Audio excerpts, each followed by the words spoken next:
The reintroduction of Trials of Osiris to Destiny 2 was underwhelming to say the least. Bungie have noticed this and they're doing their best to remedy the situation. My main problem with Trials of Osiris was it just didn't feel rewarding enough as it did in Destiny 1. Adept weapons were exclusive to the Flawless chest, and not only did they give you bragging rights, they also gave you small bonuses. Initially, this would give weapons an elemental damage type. For instance, the Adept Summoner would deal an elemental damage. The next iteration of Adept weapons, and arguably the more balanced version, was the use of intrinsic perks. Last Resort would increase your weapon's handling and reload speed when you were the last living player on your team. Which then brings us into Destiny 2. Now the only truly unique reward for Flawless I believe is the Trial Sparrow, but correct me on that if I'm wrong. Bungie have acknowledged the lack of Adept weapons in Destiny 2, and they're experimenting with making an Adept weapon mod for Flawless players.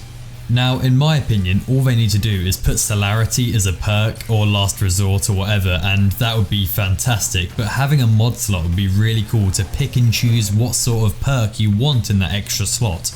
Now, this topic has always been, how should I put it, a bit sticky. Like, it's almost like the rich get richer, so these perks can't actually be too strong. Otherwise, this would cause a problem where players that had already been Flawless would have a massive advantage over players that are trying to get Flawless, and then it would discourage players from trying to get that reward. I always thought Adept weapons having the intrinsic perk of Last Resort or Celerity would have been really good, just because it's not too much of an advantage and it's still an incentive to chase after. Anyway, let me know in the comments, what do you think to Adept weapon mod slots? And I'm parked up.